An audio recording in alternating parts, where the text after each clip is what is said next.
Have you ever think that you have no talent in anything? In anything, you don't have this strength, you have this weakness. You don't have to label yourself as weak in this point and strength in this. You have strength in this point. Because if you do something, you will reap it. If you plant, if you sow something, you will reap it and have the fruits of your labor.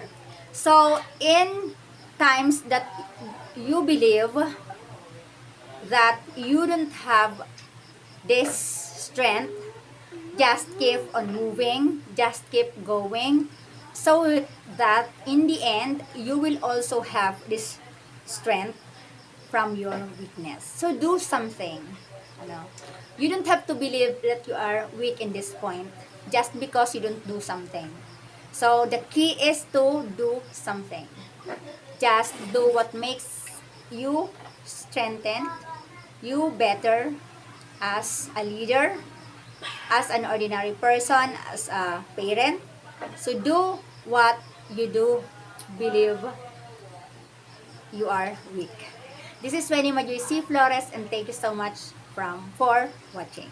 Hope to see you in the next video. Bye!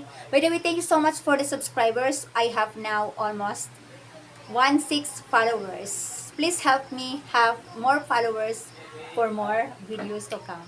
Bye! See you in the next video.